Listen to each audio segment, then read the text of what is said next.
There is a time and a place where fiction is stripped from pages and books, fears are torn from dreams, and imaginations are wiped clean.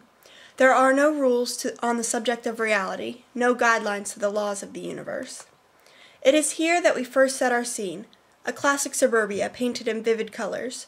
Identical white houses line up and down the perfectly clean street. It's summer now, and the sound of lawnmowers mingles with children's laughter. Fathers are out washing their expensive cars, cutting the grass with a complex precision, or throwing balls around with their sons. Mothers sit on their porches in wide-brimmed hats, drinking iced tea or lemonade, and gossiping with their friends. Children are holding hands and dashing together through temperature-moderated sprinkler systems. Overall, this picture is one of absolute perfection. At least, it is until you get to the end of the street. The once pristine milk-white paint is dirty and peeling off the sides. The house itself is sagging on its foundation, giving it a depressed and defeated air. The windows are open, with stained and tattered curtains swaying whenever the wind blows. The garage door is obviously broken, with an old beat-up junker of a car parked unsteadily in the driveway. The grass is dry and dead, brown in stark contrast to the beautiful, vibrant green of the neighbors. There is no timed water system strategically nurturing the yard for maximum growth. Only weeds grow haphazardly over the sidewalk and through the lawn. Sitting on the broken porch step is a little girl. She's wearing a faded pink dress with well-worn black shoes. Her blonde hair is tied in pigtails with uneven strips of pink ribbon. She has dirt smudged on her face and arms. Her blue eyes hold none of the innocence of childhood, only an immense sadness. Dangling from her tiny fist is a little doll with yarn hair, a ripped dress, and one button eye. The other has been lost long ago. "Sara, let's go." A woman walks out onto the porch in cheap, oversized clothes purchased at Goodwill. Her face is curiously blank, her tone expressionless. She closes the door and walks away, not bothering to lock it. There is nothing in this house worth stealing. The little girl sighs quietly, but stands up and follows her mother to the car.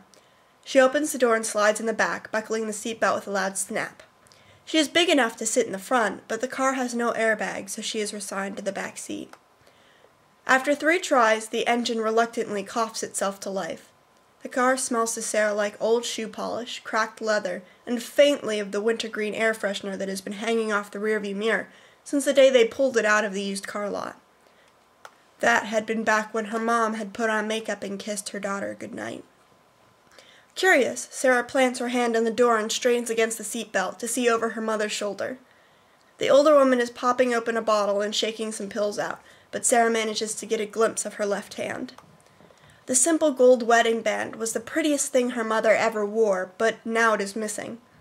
Sara sits back in the seat, feeling nothing but a mild boredom. She turns her attention to their neighborhood. Everyone stops to stare at their car as they pass. She does not care what they think, but still sinks lower into her seat. She peeks out at all the little girls who have paused to look at them. She is slightly wistful, but does not yearn for friends.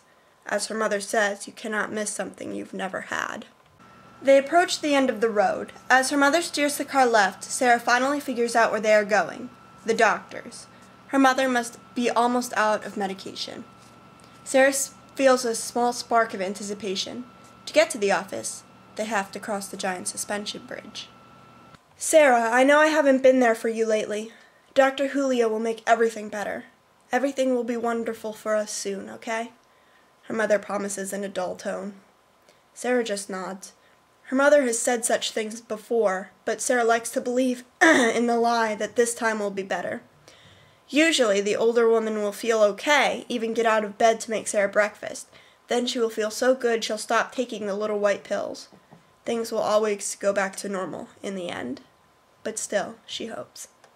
The bridge is quickly approaching. The old junker merges in with the flashier cars, the businessmen and women on their cell phones, the teenagers hanging out their car windows, the tourists with their faces pressed against the glass in excitement. Sara, too, touches her nose to the window. It is a lucky day because her mother is in the lane closest to the edge of the bridge. One of Sara's few pleasures in life is to look out over the water. As the car chugs along the crowded bridge, Sara is calm and content. It is one of the few times she feels this way, and she revels in the glory of it. She closes her eyes and pulls a tiny broken doll to her chest. She is tired, so tired. her little child's mind is at peace while she begins to drift. There is a sound of screeching metal, the smell of burning rubber as brakes are slammed and tires are locked against the black pavement. Sara opens her eyes in time to see a large truck slam into the front of their car.